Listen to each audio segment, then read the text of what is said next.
Bawethu siyadibana njalo kuhlelo lwethu lamaviki wonke buza iBhayibheli ukuphendule olamukelayo ngumfundisi uS Ndlovu ngihamba lomfundisi uOB lomfundisi uCK amajaha kompofu siyathokoza ubana sibe ndawonye ithini ngakabaniki ithuba ngiphinde inombolo zocingo lugwalo olungakusiza kakhulu ukuzisisisa ikakhulu incwadi ekaSambulo esiyifundayo kakhulu isahluko esisikhangeleyo isahluko sika 13 to great controversy inombolo zocingo 0718 444 196 bafundisi siyalamukela. Siyabonga mfundisi, salibonani balaleli, siyadibana njalo kuhlelo lwethu buza iBhayibheli likuphendule okhulumayo umfundisi umpofu CK. Salibonani balaleli, siyalibonga njalo elinye ithuba elihle elomusa kaThixo kubana sihlangane sifunda ilizwi lakhe. Sengathi uNkulunkulu angasiphathisa nxa siqhubekela phambili sifunda ilizwi likaThixo elimnandi engithemba ukuthi siyalikholisa balaleli. Sithemba ukuthi uNkulunkulu uzaqhubeka esiphathisa umfundisi uOB Mpofu. Siyabonga abafundisi, siyabonga abalaleli kuvike liphelileyo sikhulume ngeMelika eBhayibhelini.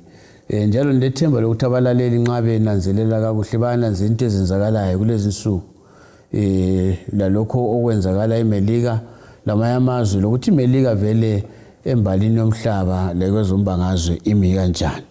Kodwa sikhulume ngokuthi iyezafuqa igcwalise indaba yoPaul Silo u6 like latsho bafundisa ukuthi abanye bayakhangela ukuthi kuzabhalwe ebunzini lapha kodwa lachasisa ukuthi kutshona ukubhala ebunzini. Ukhona yini umfundisi OB oselalo uphawu lwesilo ngoba enqabe ulalele uthi mina sebehle bangehlulela abafundisi njengoba ngicina usuku lwesonto hliseni lo Paul Silo ungathini mfundisi? Siyabonga. Impendulo yombuzo ngothi hatshi akula oseyamukele uphawu lwesilo. Okumele sikunanzelele ukuthi uNkulunkulu kahluleli umuntu ongakabi lolwazi. Ngubani uAmos utsho njalo. uAmos mu3 evesini ngeka7. So kodwa kuzafika isikhathi sokuthi uNkulunkulu uzathi khathesi sekwenele abantu bonke sembafundisile ukuthi usuku lwami lokukhonza yilolo. Kuthi ukuthi osekhetha ukukhonza ngalunye usuku khathesi usesenza enjani esazi. So khathesi kasikafiki esigabeni lapho umuntu oseyamukele khona uphawu lwesilo. La nxa umuntu ekhonza ngesonto akuthi usiyamukele uphawu lwesilo. Kodwa mfundisi ngicabanga ukuthi ngabamba umlomo kuqhakathekile osizwayo ukuthi nxa efunda kaphenye kunjalo. Kaphenye ngoba ngathena hayi akulandaba isikhathi asikafiki. Ngesikhathi siyilungise khonapha. Kumbe sizangena futhi phakathi kwayo siloke sikhulu. Siyaphambili nxa usuzwile njengathi sowusizwa ufuna uphenduke yiyo umlando okwenze njani wokuzwa ngoba owakuqala kaukwazi ukuthi leso sikhathi iza kuthola uphila yini ngoba khathesi nxa usuzwile ukuthi isabatha likaNkulunkulu lusuku lwesikhombisa ungasakwenzanga uNkulunkulu seza kwahlulela ngoba ulwazi sunjani solalo usukwazi lokuthi vele kade okwenza ukuthi abantu bakhonze ngesande kuyini usukwazi abalaleli ngabona sesikwazi ukuthi isande vele kayikho eBhayibhelini yabuya lesilo lesi esakuqala esikhuluma ngaso la.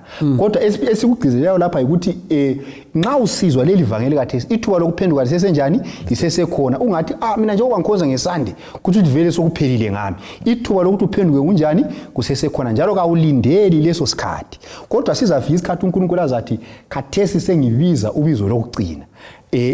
Ivangeli leli esikhuluma ngalo lapha eleqiniso liyachunyelwa umhlaba wonke abantu bonke babe sebekhetha isayidi likaNkulunkulu eligcina imithetho eli10 goqela lo mthetho wesabatha. Abanye bazathi hayi thina siyazigcinela usuku lwaqala leviki njengokutsho kwesilo. uNkulunkulu athi hayi abantu bonke kade sebekwazi sebekhethile so sekwenele. Okhethile unjani? Ukhethile. Then ngaleso sikhathi abantu bazakwamukela uphawu lwesilo. Enxa yemfundiso omuyazibuza ukuthi khona mina ugogo lokhulu labobani babevele engikwaziyo mina usuku lokuqala lweviki. Ungathini emntwini onjalo esizwe ukuthi mina ikho engikwaziyo lokho? Siyabonga. Ungafunda umsebenzi ngo17 verse ngo31. Ithi yona uNkulunkulu uyazibekezelela insuku zokunjani zokungazi. Kodwa khathesi ulaya abantu bonke ukuthi kabanjani kabaphenduke. Ulethuba elihle lokuthi la nxa waba ukwazi khonokho kodwa uNkulunkulu usevezile lokho kuseBhayibhelini ngoba yikho sithi buza iBhayibheli linjani likuphendula. iBhayibheli alikhonyelwa njengenkomo yomdaka liyazikhulumela. Engayikungezelela khona lapho mfundisi. Anjabona izifundo lezi esizenzayo buza iBhayibheli likuphendule.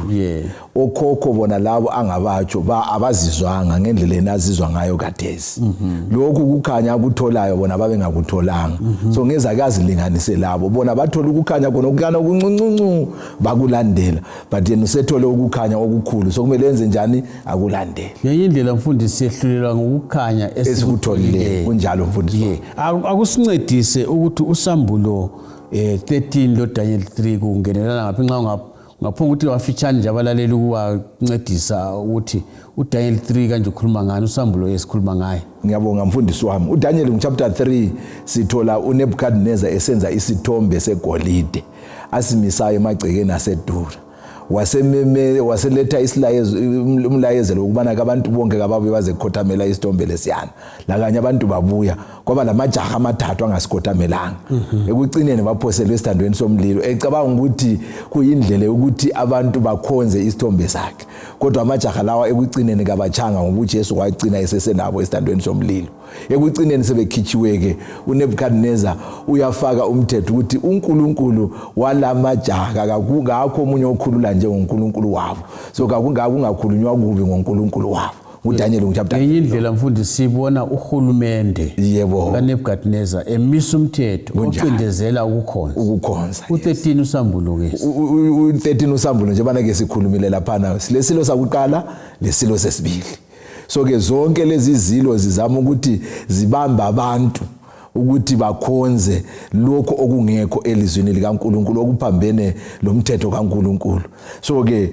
uzananzelela ukuthi nxa kunjalo ke abantu singabi lovalo ngoba kwake kwayenzakala kuDaniel chapter 3 so nxa sihlangana la kukhathesi kusambulo chapter 13 njengoba kamajaha lawana yema kuhle ukuthi lathi sime ngapi eqinisweni nxa bengingangezelela kancane so esikugcizelelayo kakhulu ukuthi uDaniel chapter 3 usivezela lokho okuya kwenzakala kusambulo 13 so kusitsho ukuthi okuya kwenzakala kusambulo 13 okunye kwangikhona kuyenzakala but awukwenzakali ngokugcweleyo kodwa sesilobufakazi kuDaniel chapter 3 so ungakhanya uDaniel chapter 3 kuyenzakala okuyenzakala kusambulo 13 kodwa kuDaniel chapter 3 kuyenzakala elizweni elinjani elilodwa so ngezindlela uDaniel 3 ungumfuziselo kasambulo 13 usivezela lokho kuza kwenzakala kuqhathekile ukuthi sikubambisise khona njalo ungakayikhatshana mfundisi ngenzela nje ukuthi sigizelele kubalaleli ukuthi angithi kusobala yini ukuthi lokho esikukhulumayo kakukakwenzakali kunjalo uchile ukuthi uphawu lesilo kalukabi khona ngicabanga ukuthi nxa umfundisi kakabi khona osolwamukela ngithi ngoba kuwacindezela ukukhonza ngendlela ethize kathesi umfundisi usikhe angasibalela nxa uchasisa umfundisi lapha kuza sincede ukuthi abale uDaniel chapter 3 verse 6 nxa ungasibalela kusambulo 13 sizamqathanisa lo sambulo 13 verse ngika 16 ungasibalela nje mamafitshane khona kumfundisi right uDaniel 3 verse ngika 16 ithi yona ke lo ongaziwiseli phansi akhuleke uzaphoselwa masinyane esithandweni somlilo ovuthayo anjalo nguNebukadnezar umbusi owayeletha lo mthetho lo usambulo asambeni ke kusambulo chapter 13 ke lapha iverse ngelika 15 iBhayibheli lithi lona ke awungasukela ku12 nisukela ku12 ithi yona ke amandla wonke esilo sokuqala siyawasebenzisa phambi kwaso senza ukuba umhlaba nabakhileyo kuwo bakhonze isilo sakuqala esilenxeba lokufa elapholayo senza izibonakaliso ezinkulu saze senza lo mlilo ophuma ezulwini wehlele emhlabeni phambi kwabantu sabadukisa abakhileyo emhlabeni ngezibonakaliso esazinikwayo ukuba sizenze phambi kwesilo sisithi kwabakhileyo emhlabeni kabasenzele umfanekiso isilo ebesilenxeba lomkonto kodwa sasila verse 15 sanikwa futhi ukuba siwuphe umfanekiso wesilo umoya ukuze ukhulume senze ukuba bonke abangawukhonziyo babulawe. Siyabonga mfundisi ophinga amafitshane sincedise khona phana ikakhulu nxa ukhala ukucindezelwa kwezokukhonza. Siyabonga. So lapha sinanzela ukuthi ungaqathanisa izahluko zonke zombili. Uzathola ukuthi ngale sekwenziwe isithombe kwafaka umthetho ukuthi ongasoze akhothamela isithombe uzabulawa so ngezindlela kulokubamba abantu ngamandla okuthiwa i-forced worship ngesikhiwa abantu babanjwa ngamandla akusela nkululeko yokukholwa liyana esike sakhuluma ngayo ube susiyala kusambulo ngu13 futhi uzathola ukuthi kulento enjani efanayo yokubamba abantu ngamandla ukuthi bakhonze isilo ikakhulu verse ngu15 uyasitshela ukuthi abayakwala lawo banjani bayabulawa. So izahluko zombili ziyasitshengisa ukuthi abantu babanjwa ngamandla ukuthi bakhonze kabasela nkululeko wenze njani yokukhonza. Ngibona ngathi ngikubizelele imfundisi khona ukuthi osemva kwezilo lezi ezimbili ngudrago ngoba uNkulunkulu kasimazi ngokubamba abantu ngamandla. uNkulunkulu uthando lwakhe kalungivumeli uthi umuntu kumele kanjani azikhethele kodwa udrago nguye obamba ngani ngamandla. Khona umfundisi okudadekisa ukuthi ungazi ukuthi wena ezulwini ngafuna ukuhamba uNkulunkulu uyahlonipha ukukhetha kwakho uthi nakamfuni ukuyezulwini kunjalo uyahlonipha ukukhetha kwakho. Mfundisi sikhe indaba yokubamba ngamandla lokufakwa komthetho ungathi ngayo siyabonga mfundisi sibalile. So sinanzelela ukuthi kuDaniel ngchapter 3 laphana inkosi uNebukadnezar iyafaka umthetho ukuthi ozayekela ukukhonza uzabulawa endela kanye inkosi yayiqinisile futhi ngihle ngikubeke kucaca ukuthi owayengemuva kwenkosi uNebukadnezar ukuze afake umthetho lowo nguSathane. So la ngapha futhi kusambulo ngchapter 13 siyabona ukuthi abangasikhonziyo isilo lesi sakuqala lesi baza kwenza njani baza kubulawa. Kufakwa futhi umthetho wona lwana wokuthi ongalandeli lokho okufunwa isilo lesi sakuqala kumele wenze njani ubulawe. Anje umfanekiso owenziwayo kuDaniel ngchapter 3 kwakuyisithombe. So umfanekiso owenziwayo kusambulo ngchapter 13 ngokubana ke kukhonzwe isilo sakuqala lesiyana kukhonzwe ngosuku lwakuqala lweviki usuku lwesonto. So yimfanekiso esiyibonayo yena leyana ozayekela ukulandela okulandelayo ngumthetho okwenza njani wokufa.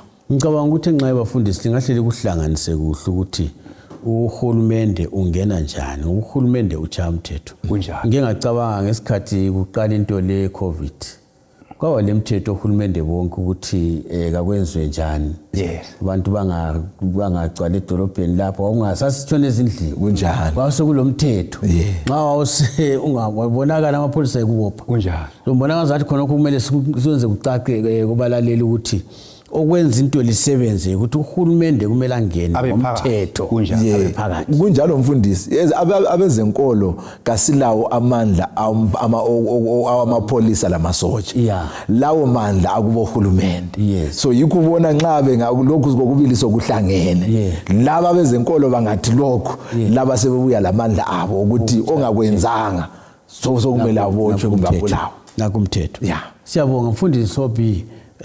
Sikhangela ngicabanga singayibala futhi kancane mfundisi liyana 37 ngamafitshane sikasiyavuma uzasifundela ukuthi uDaniel ngu3 verse 7 ngiyabonga ithi yona ke lapha ngakho ke kwathi lapho abantu bonke sebesizwa ukukhala kophondo lokomhlanga lokumhubhe lokwecacwana lecaco lomfece lazo zonke izinto ezikhaliswayo bonke abantu bezizwe zonke lezindimi zonke baziwisela phansi bakhuleka esithombeni segolide esasimiswe inkosi uNebukadnezar. Sesiyala kusambulo 13 iverse ngelika 16 ivesi ngelika 16 ibisithi wona ke senza futhi ukuba bonke abancinyane labakhulu abanothileyo labayanga abakhululekileyo lezigqili bachiswe uphawu esandleni sokunene loba emabunzini.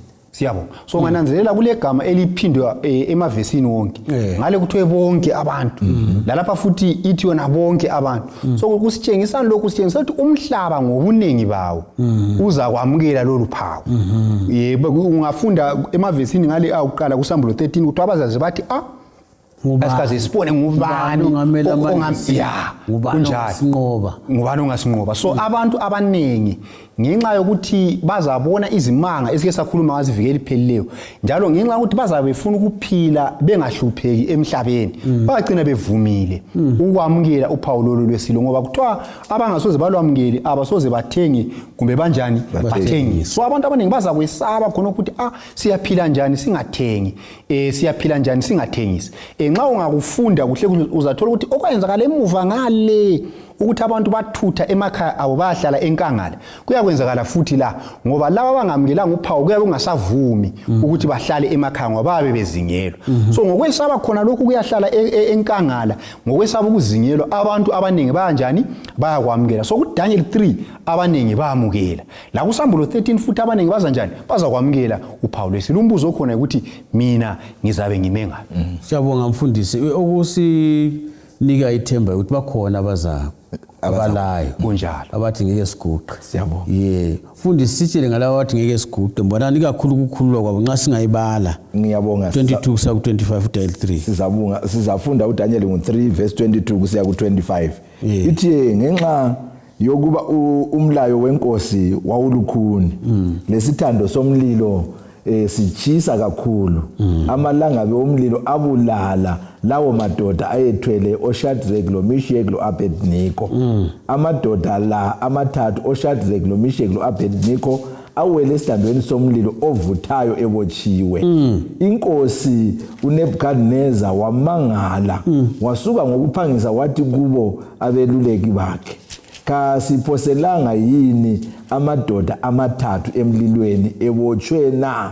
bayiphendula inkosi bathi sibili inkosi yaphendula yathi kodwa ngibona amadoda amane akhululekileyo ezihambela phakathi komlilo kawalimalanga lesine ifana lendodana yabonkulunkulu so ke njengoba ke sisitsho mfundisi namba amajaha amathathu iningi labantu bakhothamela isithombe kodwa laba abayenza kanjani abasikothamelanga sebephoselwe esithandweni somlilo bona beyibo kumele batshe iBhayibheli lithi lona ke labo ababe baphosela bebabambile ke amalanga omlilo ahlachisa bona ngenxa yokuthi babe uNkulunkulu wayengamangala labana babephosela abanye kodwa emelana amajaha bona kanjani akajanga singabanika siqiniselo bani abantu abanye bayaqhuqa mfundisi uObhi wakhuma ukuhlala egangeni bayacabanga iminyane bacabanga izibawo singabancedisa njani ukuthi uNkulunkulu wakhulula lamajaha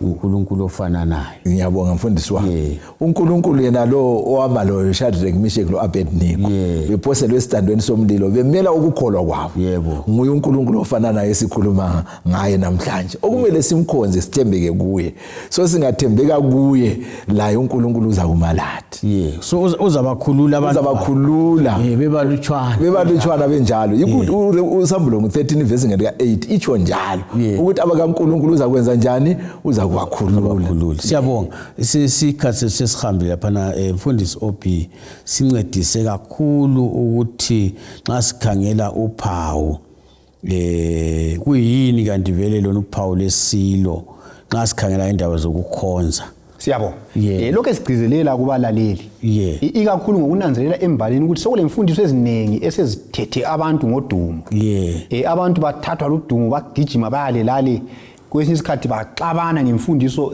ku COVID lapha kwathiwa i-vaccine luphawu lesilo sike sezwa ngezinto lezi ukuthiwa ngama microchips ukuthiwa ziyafakwa ebantwini uphawu lesilo sifisa ukuthi sigcizelele ukuthi asonto ebhalwa emuntwini njalo kasonto umuntu ethathwa ukuthiwa iyathathwa kwenye indawo ifakwe emzimbeni womuntu uphawu lesilo umbuzo othi ukhonza abani yindaba emqoka lapha indaba yokukhonza singabala njengokwesibonelo lapha amakhosi aqala ngo18 iverse ngo21 iBhayibheli lithi uElijah weza ebantwini wathi kuyoze kube nini lokho elintengantenga emibonweni emibili nxa inkosi unguNkulunkulu ikhonzeni nxa uBhali enguNkulunkulu mkhonzeni kodwa abantu kabamphendulanga ngitsho lelizwi elilodwa so lapha umuntu wonke emhlabeni ubhekane lezinto ezimbili kumbe ngithi mina ubhekane lokukhetha okubili ukuthi ukhetha bani phakathi kukaNkulunkulu lesilo ukhetha bani phakathi kukamthetho kaNkulunkulu lemithetho yabantu ukhetha bani phakathi kokukhonza ngesabatha laphakathi kokukhonza ngesonto isabatha engekaNkulunkulu isonto engeyesilo isilo esithethina sifuqwa ngubani ngudrago so kumele umuntu lo muntu akhethe ungafunda futhi kuJoshua ngo24 verse ngo15 uJoshua wabuza abantu wathi kuyoze kube nini lokho lintengantenga embonweni emibili mina wathi khethanini eliza kumkhonza mina lemuli yami siyakhonza uNkulunkulu so kumele umuntu akhethe enze isinqumo esokuthi uyakhonza abantu. Ulalela imithetho kaNkulunkulu yini kumbe ulandela lokho okuchiwo yisilo. So indaba yokukhonza, ukukhetha ukwenza ngapi engqondweni yomuntu. Umfundisi CK sincedise sesibange emaphethelweni ukuyigqiba nje ukuthi isabatha liqhakatheke kangani. Nxa ekhuluma kanje uOB abanye bathi khona hayi insuku kambe shu uNkulunkulu ngalahlela abantu usuku nje abanye bathi usuku lami ngiWednesday yami isabatha yiThursday omunye yiFriday kambe uNkulunkulu anganilahla ngenxa usuku. Isabatha iqhakatheke okungakanani mfundisi kangaka engaze yenza umuntu alahlwe. Siyabonga mfundisi wami. Sizafunda eBhayibhelini kuExodus 31 ivesi ngelika 12 lelika 13. iBhayibheli lithi lona ke inkosi yakhuluma kuMose yathi tshela abantu bako-Israyeli uthi impela lizagcina amasabatha ami ngoba lokhu kuyisibonakaliso phakathi kwami lani kuzo izizukulwane zenu ukuba lazi ukuthi ngiyinkosi elenza libe ngcwele. Ukuqhakatheka kwesabatha yikubana ke liyisibonakaliso phakathi kwethu njengemsebenzi yezandla zakhe yena njengomdali wethu. Isintu sikethu nxa sikhuluma ngesibonakaliso engxenye asikubeki kucace kodwa ke ulimi lwemzini lwesikhiwa lithi lona ke ise sign. So ke into eyisayini iqhakatheke kakhulu kangaka ukubana ke ozabe ongowaNkulunkulu ubonakala ngokugcina usuku lwangesabatha. Yikho esike sakufaka sathi luphawu ngoba antshi inkomo zethu thina nxa sizidinga njengabantu abeluslave labelungu abelusileyo inkomo yomuntu munye ngamunye ilomtshiso waziwa kuhulumende. So ke ingazilahleke ingazitshontshwe umuntu uhamba elandela ini umtshiso wakhe. So ke isabatha yilo uphawu lukaNkulunkulu yikho ethi lizawagcina ngoba ukuze ukutshengisa ukuthi liyavuma ukuthi mina ngiNkulunkulu olenza libe njani libe ngcwele. So umuntu ogcina isabatha umuntu olophawu lukaNkulunkulu. Umuntu ongagcina isabatha umuntu olophawu lwesilo. Ikakhulu sikuchasise mfundisi ukuthi nxa kade engakabi kwazi kunjalo kodwa nxa usuzwile usukwazi la nxa ungakazwisisi phenya imbali kunjalo uzibuza ukuthi kuliqiniso yini. Yebo. Xa kuliqiniso kwenze mfundisi OP singalungiselela njani lesisikhathi esinzima kangaka. Ngibona uJesu ngube nguDaniel othi akusoze kube lesikhathi sinjalo. Chapter 12 lokho umhlaba wadatshulwana. Singalungiselela njani ngoba abaningi baba lokuqhuqa abaye basebenza thwala impuphu bayegqibela egangeni bakhepha amagodi ukuthi bayefihle ezimbalweni impuphu izidliwe ngamagundwane. Singalungiselela njani uphawu isikhathi sona lesi sinzima esophawu lwesilo nxa sokucindezela abantu. Siyabonga. Esingakugcizelela ukuthi silungiselela khathesi. Okuza kwenza ukuthi senelise ukunqoba ngaleso sikhathi yilokho esikwenza khathesi. Kuqhathekile khona ukho abanye bacabangela ukuthi siyalungiselela leso sikhathi sesifikile. Kodwa kulungiselela khathesi ngezikhathi zokuthula. uJeremiah 12 verse 5 ithi yona nxa uhambela inyawo bakwehlula uzakwenza njani sekulaba amabhiza na. Nxa ezweni lokuthula udiniwe ezweni lokuthula uzakwenza njani ezigodini zaseJordani. So ivesi le esitshela khona ukuthi kumele sifunde ukunqoba ngezikhathi zokuthula. Kumele sifunde ukuxhumana loNkulunkulu ngezikhathi zokuthula ukuze kusilungiselele izikhathi zobunzima ezibuyayo. Kodwa ngahle kwehlule khathesi kuthi kusiyafika leso sikhathi ngiyabe sengilohlupho olukhulu. So isigaba sakuqala kumbe inyathelo lakuqala kumele silenze yikufunda ilizwi likaThixo. Siphenye imibhalo iBhayibheli lezi ngwalo ezisincedisa ukuzwisisa iBhayibheli. Siliphenye ilizwi likaNkulunkulu ukuze sizizwisele thina sodwa ukuze wenelise ukuzimela ngaleso sikhathi ngokuthi kulotshiwe ukuthi ngoba ugxilile ezwini likaNkulunkulu uphila ngalo yile lilawula ukuphila kwakho. Kumele sibe bafitshane kade sinje ngamafitshane ukulungiselela CK. Ngiyabonga mfundisi singakwenza. Ngiyabonga mfundisi wami. Okunye esingakwenza ukubana ke sikhulumisane loNkulunkulu ngomthandazo. Simtshele kulapho esimtshela khona lapho esisilela khona bese sicela amandla sikwenza ngomthandazo. Kungaba khona okunye mfundisi OP. Siyabonga. Okunye njalo kumele sinqobe isono ngombe ubuthakathaka bethu.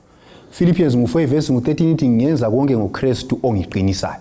So kumele sifunde ukuxhumana loNkulunkulu, uNkulunkulu azasincedise ukubana sinqobe esibuthakathaka khona. Ngithabela ukuthi khona okumele sikwenze kungalahlupho. Kunjalo. Kungalahlupho mfundisi ke. Okunye futhi ukuthi sizinikele kuNkulunkulu. Simvumele ukuthi abe nguye obusayo lo lawulayo izimpilo zethu. Singakwenza khona lokho kulula ukuthi silandele okuyintando yakhe.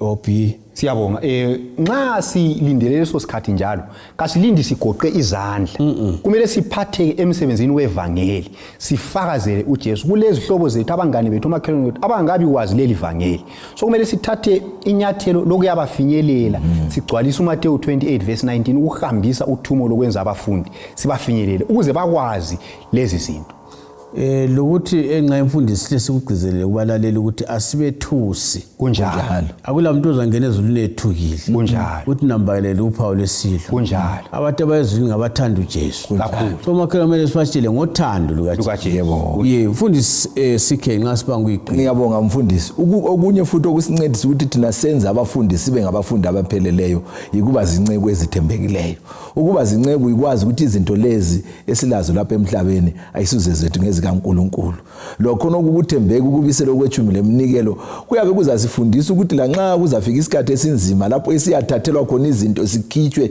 sibaleke siyabe sikwazi ukuthi uNkulunkulu utake care ngoba izinto ngezakhe uzakunakakela konke siyabonga ugcina izinyoni ezisegangeni okunjalo elokugcina sikhuthazwa futhi ukuthi senze imizamo yokuncedisa ukuthi inkululeko yokukholwa ihlale ikhona ukuze ivangeli lifinyelele bonke abantu okuthiwa i-religious liberty ngesikhiwa ukuthi sifundise abantu ukuthi abantu kabavunyelwe ukukhonza uNkulunkulu ngokukhetha kwabo uNkulunkulu yikho khonokho akwenzayo uyavumela abantu banjani basikhethele siyabonga abafundisi siyabonga abalaleli nasi indaba sesiphiwe yachazwa funda uzifundele khuleke uNkulunkulu uthi akukhanyisele uyizwisise ucela amandla ukuthi ukwenze khona lokho khangela okwenzakalayo khonapho hlezi khona emhlabeni jikelele kuseduze ukuthi lokho esikhuluma ngakho kwenzakala kodwa umbuzo asukho ukwethusela uyamthanda yena uJesu umthanda kangaka ukuthi uyazimisela ukuthi umlalele lanxa kusitshona